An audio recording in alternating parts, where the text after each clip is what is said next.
Shalom, beautiful people. All praise be to the Most High.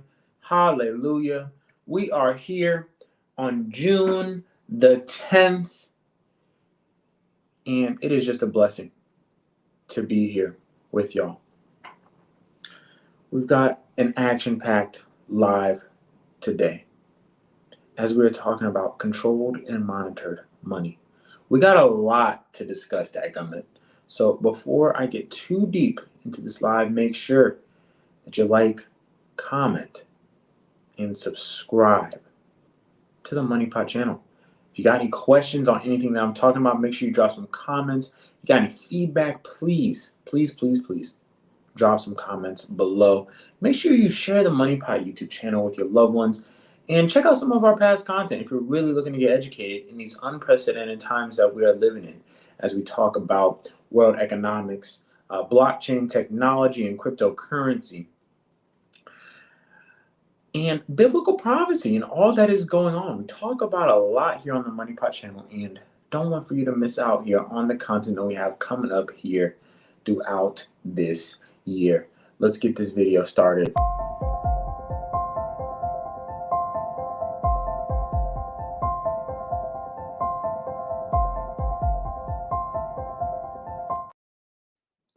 So like I said, we are talking about controlled and monitored money throughout this live. I want to break it down from, first off, you kind of get a gist of from the title what we're going to be discussing. We're going to be talking about these central bank digital currencies. But I want to take you through my thought process as to how we will get to money that is controlled and monitored. Now, let me preface this whole live with saying this. Nothing matters if you don't have what I'm about to reference right now, and that is salvation. None of this cryptocurrency matters. No amount of assets matters. No, nothing in this entire earth that the Most High created matters if you do not have salvation, and that can only be found in Yeshua HaMashiach, Jesus Christ. And I encourage you today to give your life to Christ Jesus. Hallelujah. For he says in John 14:6, I am the way and the truth and the life. No one comes to the Father but through me. All right. There's only one way to the Most High, and that is through his beloved Son, Yeshua HaMashiach, the one true and living God. Now, as we get into the future of money and what we are seeing here in and around the world, it is extremely important to set the scene up as we're talking about, and we're going to get towards controlled and monitored money. So first off, we must realize that there is a controlled de-dollarization happening right now. We are seeing all around the world that countries are starting to get off the United States dollar bill. And this is alarming because over the past 50 years, we have seen the United States dollar operate as the world reserve currency. And right now, what I believe we are seeing is a controlled collapse of the stability of the dollar. It started before COVID with the great financial recession back in 2008. That started this printing press of just continuing to print off these dollar bills that are not backed by anything that retains a store of value without government intervention. That's a problem. So we see this controlled collapse of the dollar happening right before our very eyes. We're seeing, after 2008, the lack of trust in financial institutions. We're seeing inflation happening after 2008. And then we see it rise all the more from another controlled event, the COVID pandemic. And we see the monetary and fiscal policy that the government put out in place and how it led to inflation rising over the past couple of years. Now we're seeing cost of living at astronomical heights. I was just looking at the median price for homes is almost $400,000 in the United States. Whereas 30 years ago, 20 years ago, it was half that. So we're seeing this controlled collapse of the United States dollar bill's purchasing power. And that is extremely important as we're talking about in this transition towards this new financial system. Now, the most prevalent example that is really important for us to realize that is really holding the dollar bill with in regards to having purchasing power right now globally I'm speaking, is the petrodollar. The petrodollar is one of the main reasons why the dollar is so strong, because these mighty nations that have oil reserves are required to purchase oil in United States dollar bills, which makes the dollar bill a lot stronger. All right. I talked about the petrodollar in past lives. If you want to go check those out. Go check those out. Or drop a comment if you have any questions. But we see the petrodollar being jeopardized today.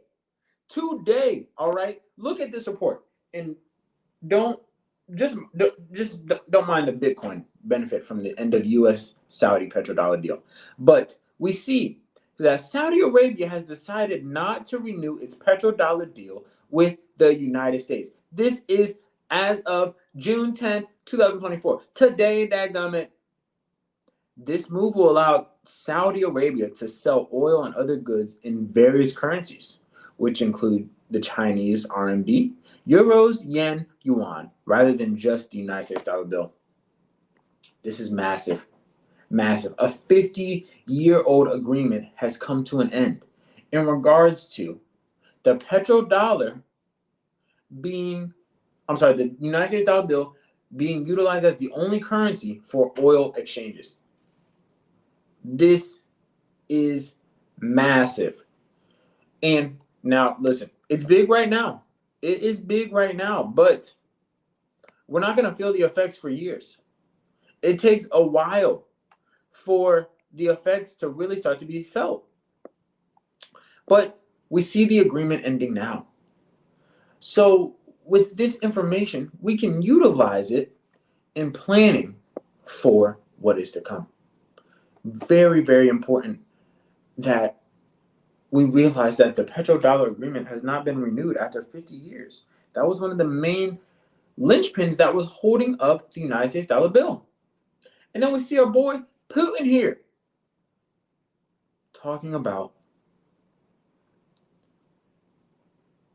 the use of toxic currencies has been slashed in half. This makes all the more sense. And he also goes on to talk about how the nation has vowed to phase out the dollar after being slammed with Western sanctions. That makes sense because of these wars. Russia and China are boys. They are tight.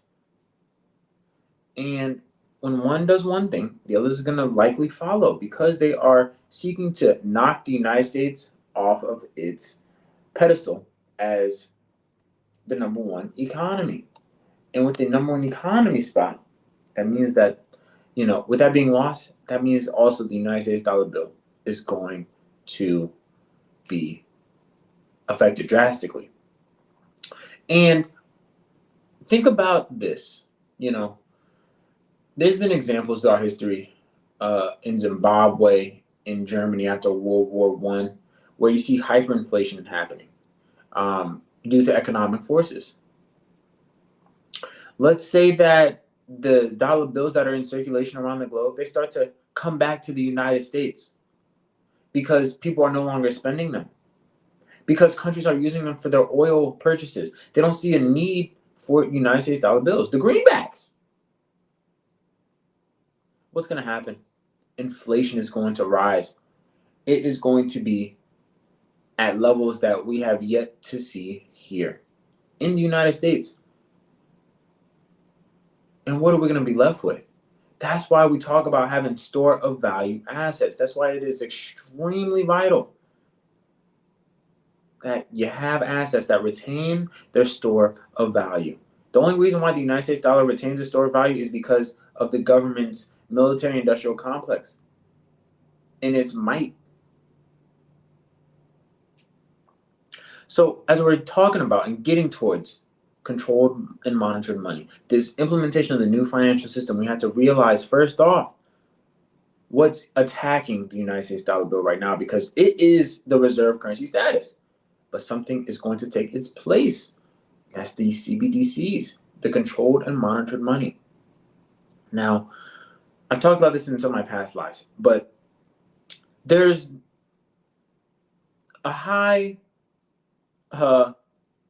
chance that most people are not fans of central bank digital currencies. Just like, most people are not fans of giving unelected government agencies access to their personal information.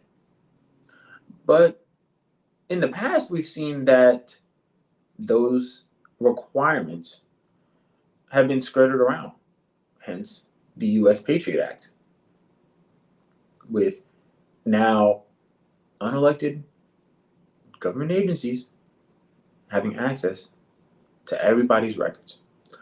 So, could there be another black swan event that introduces these central bank digital currencies and digital currencies in the mainstream? I don't think people are willingly going to give in their dollar bills for these central bank digital currencies. There's too much mistrust, as we're going to talk about here with legislation that's coming up. But it would require, in my opinion, it's going to require a black swan type of event to happen for central bank digital currencies to be introduced and implemented into society. Now, we see examples. I'll get to that. I'm not gonna jump ahead. Forgive me. But we're seeing this controlled de-dollarization happening right now. So what is next in this step? And what are we seeing right now?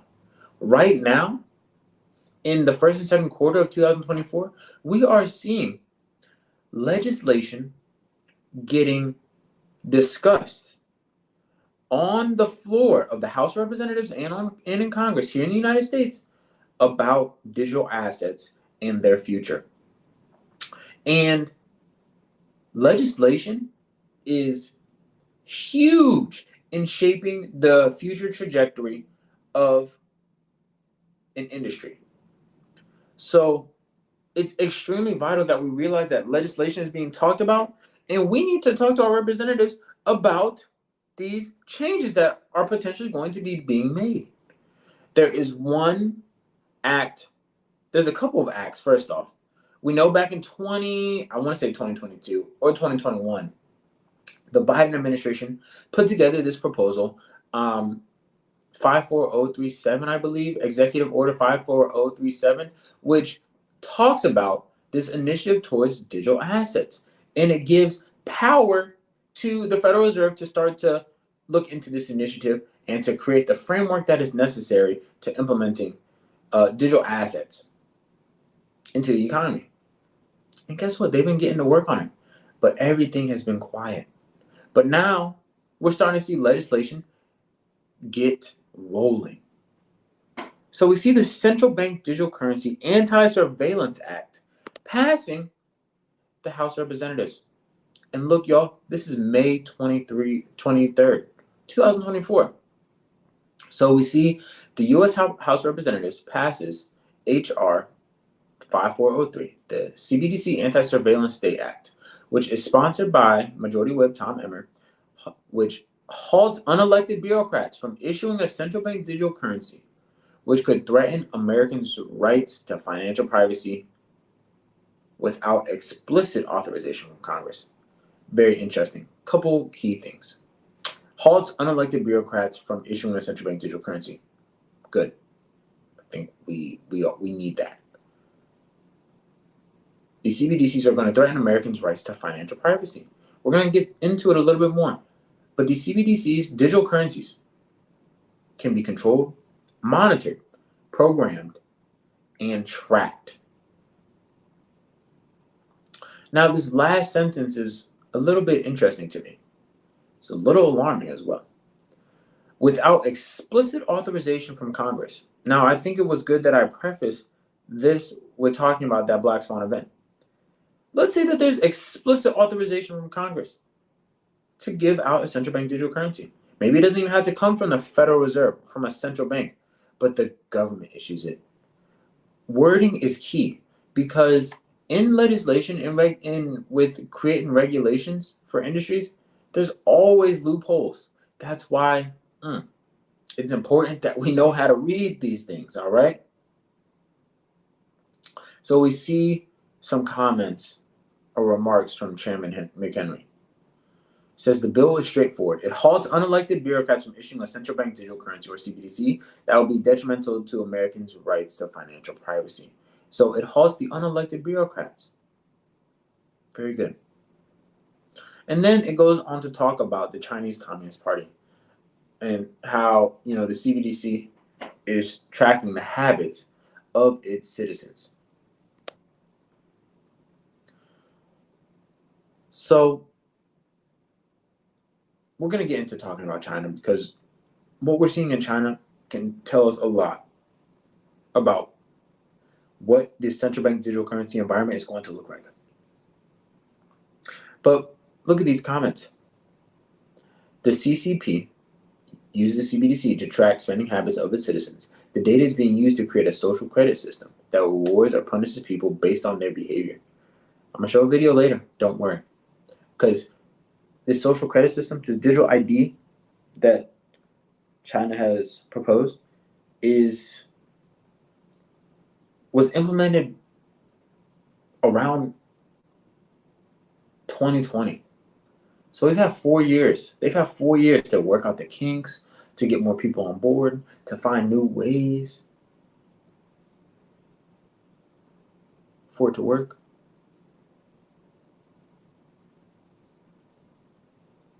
So let's be mindful of these things.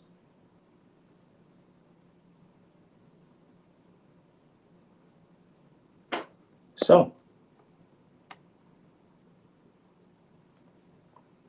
what is this CBDC, Anti-Surveillance State Act?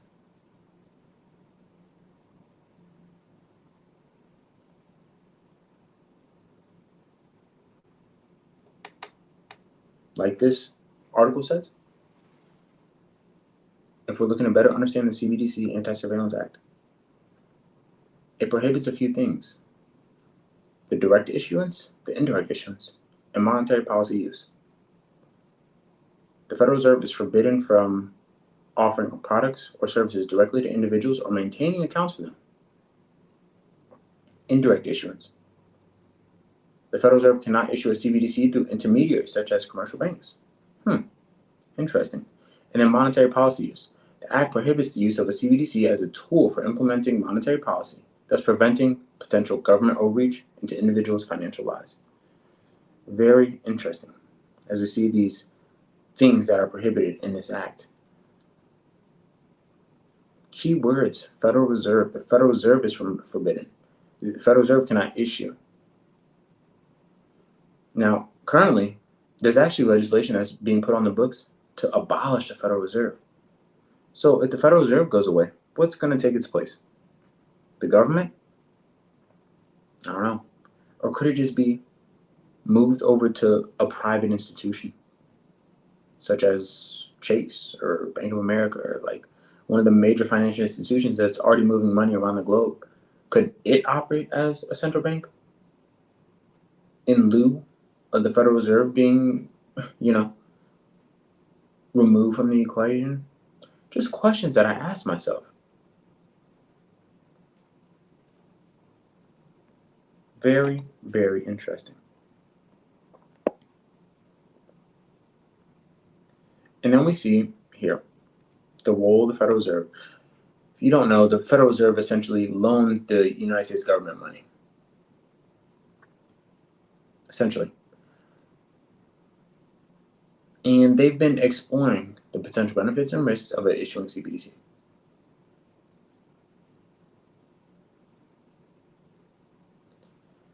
And really what this act is trying to prohibit is CBDCs becoming a tool for government surveillance.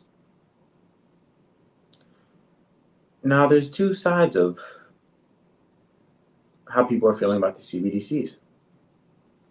Now, its supporters include various financial and political groups, laud the bill as a necessary safeguard against government overreach and a protector of individual liberties.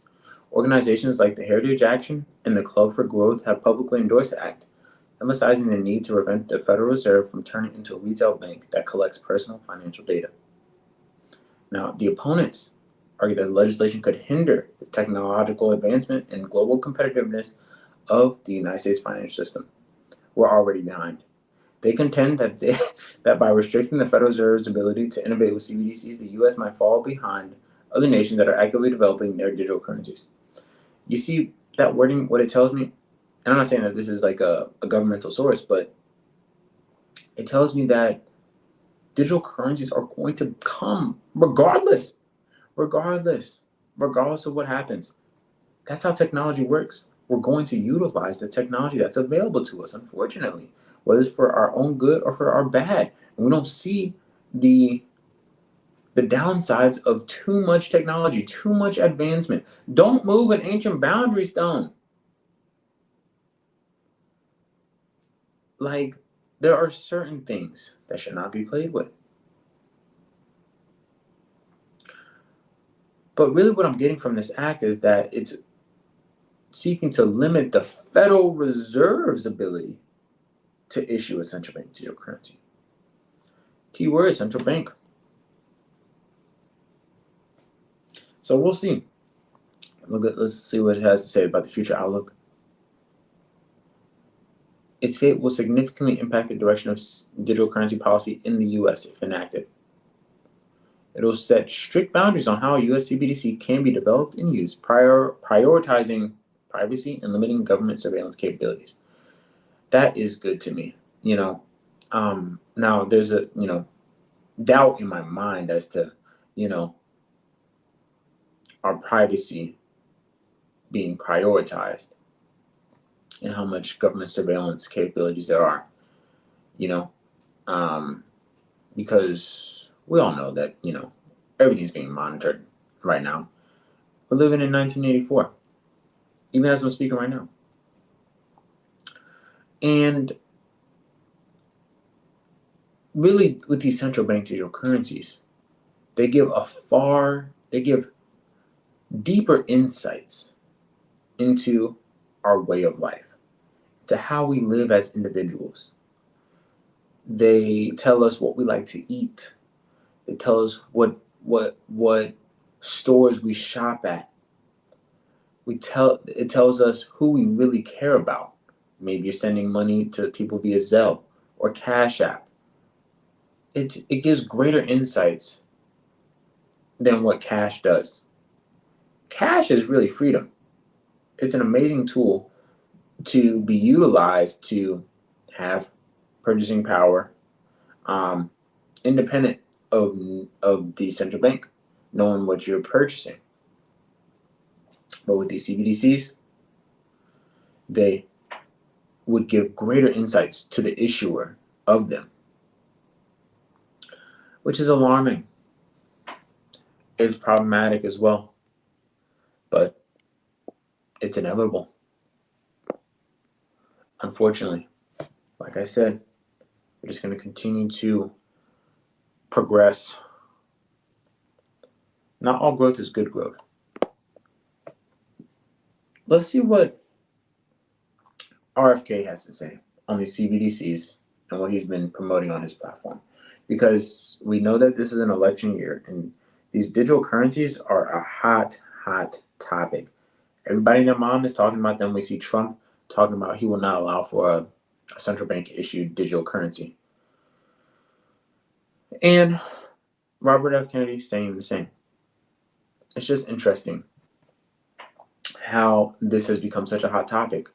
And we need to get educated on these digital currencies, dadgum. So let's see what RFK has to say. And Believe the U.S. government should directly issue a digital currency to citizens? I'm against central bank digital currencies. I think they will become an instrument of power and control, and ultimately they'll be used as an excuse to abolish cash currencies. What they're doing in China, if you don't meet a certain social credit score, you show up on a mask day when you're not wearing your mask properly, or whatever Not your offense boosted is, or whatever, yeah. or not boosted, the government can turn off your capacity to spend money, or they can program it so that your credit cards will only work, for example, at grocery stores within a half-mile radius of your home. Right.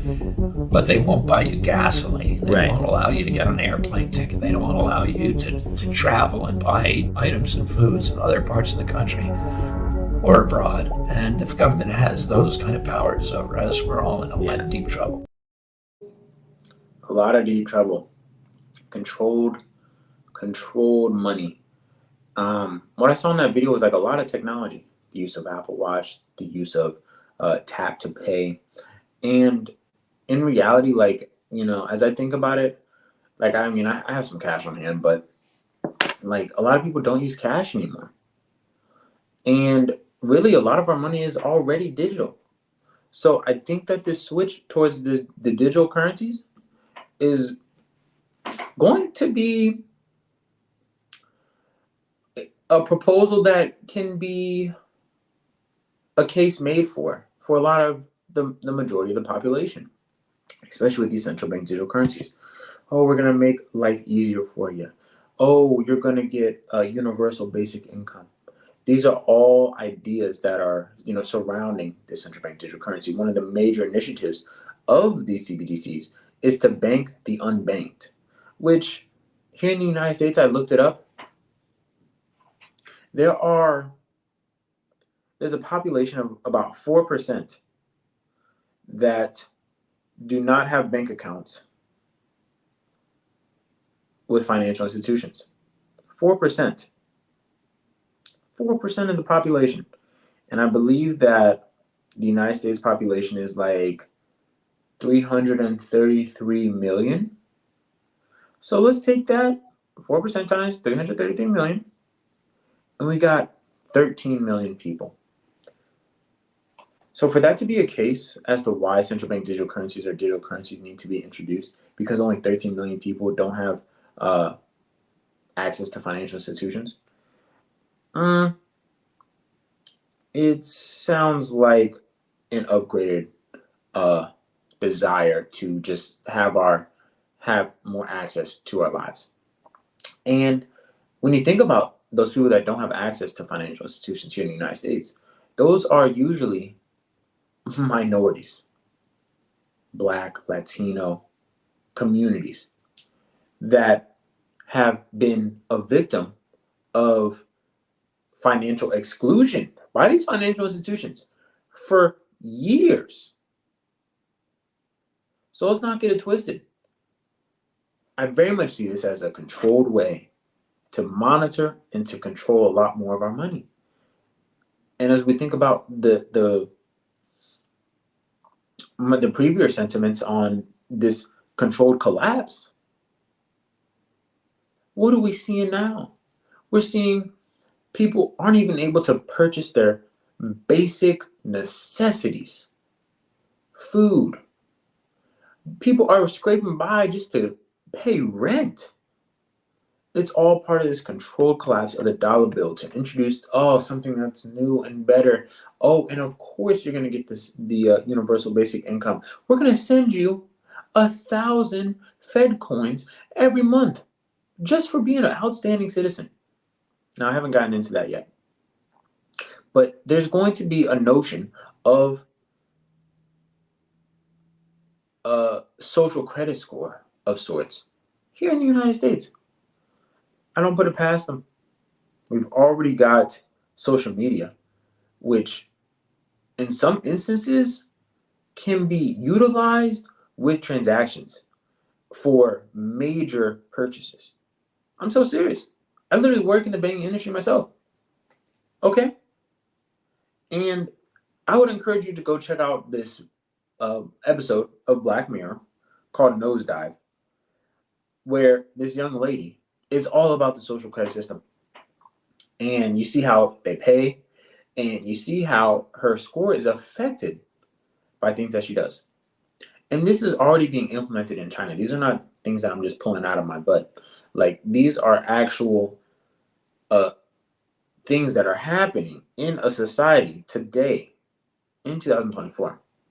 Here's this video that NBC put together, and this was back in 2019 when they put this video together, as they were talking about the rollout of the social credit system, and really just a digital ID.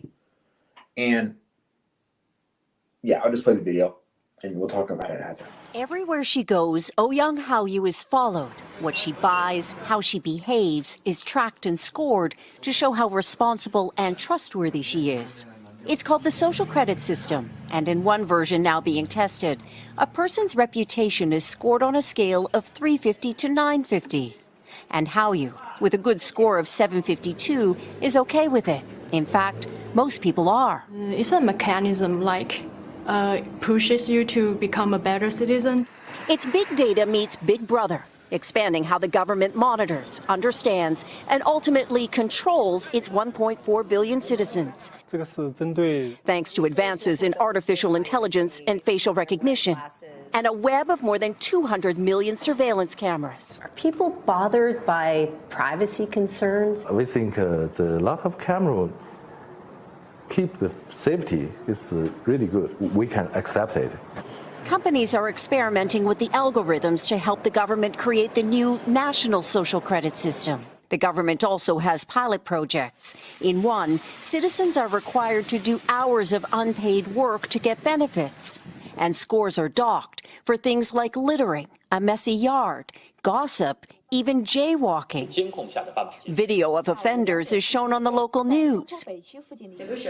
And information collectors like Zhou Aini are paid to report on their neighbors. Her quota, 10 entries a month. Like the man who carried a drunk person home. A good deed, she says. Good social credit gets rewarded with perks like cheap loans and travel deals. But a bad score means public shame and worse.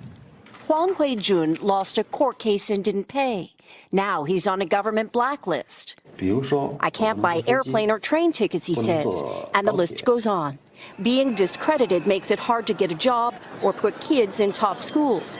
The social credit system will go nationwide next year, and few here are willing to criticize it. Something that may pose a risk itself for a bad score and the life that comes with it. Janice Mackey-Frere, NBC. Now, they really didn't get into too much of the central bank digital currency side of that. So let me provide a little bit more context here. There's a very popular app called WeChat. And WeChat, you can basically purchase food, all your goods, do services, and also it's a social media platform. And through WeChat, the government has been able to introduce the digital yuan, their CBDC.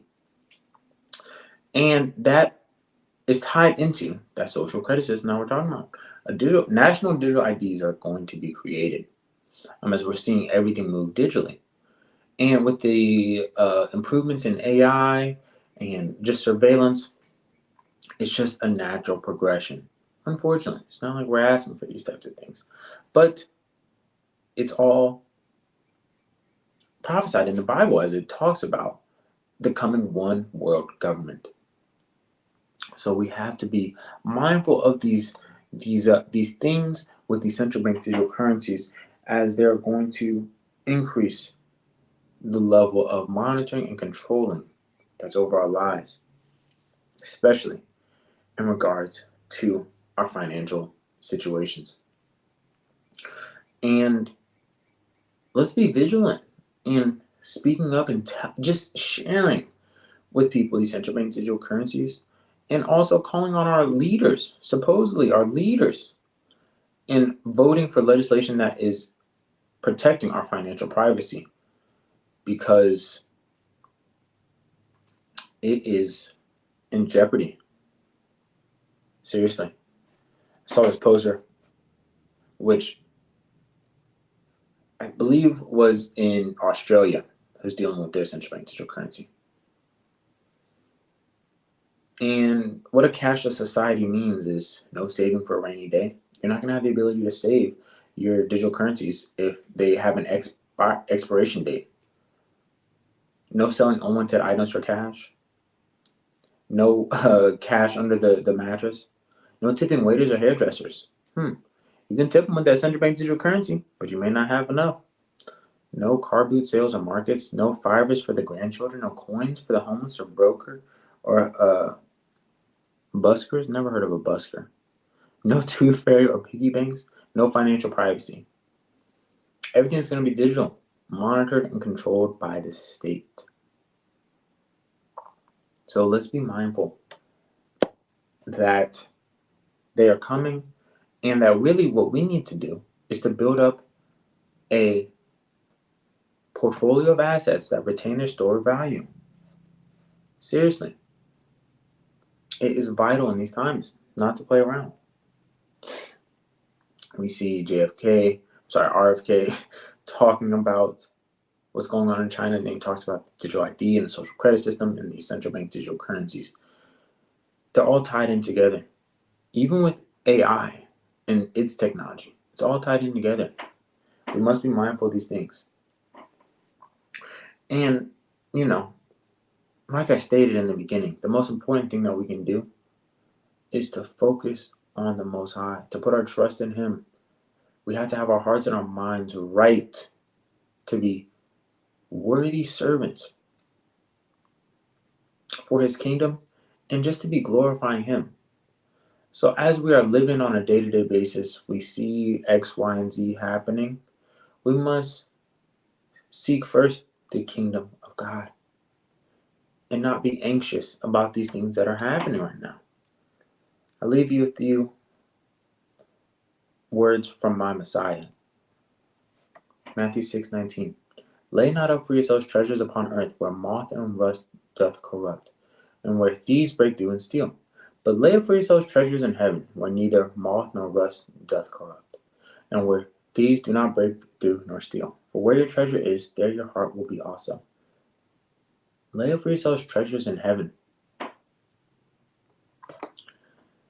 because they're eternal. They are eternal. I've been going on a lot of lives about central bank digital currencies lately. If you do have any questions, make sure you drop some comments, or let me know what you'd like to hear in specific regards to the content that we're putting out. Really open to any sorts of suggestions as we're going through June, July, August. I know I've been talking about central bank digital currencies a lot, but we got a lot more content coming about blockchain technology, as well as ways to just get more involved with the Moneypot channel, which I'm very excited about. So make sure you like, dislike, share, subscribe, do what you do, but we appreciate you and thank you so much for tuning in here to this YouTube Live.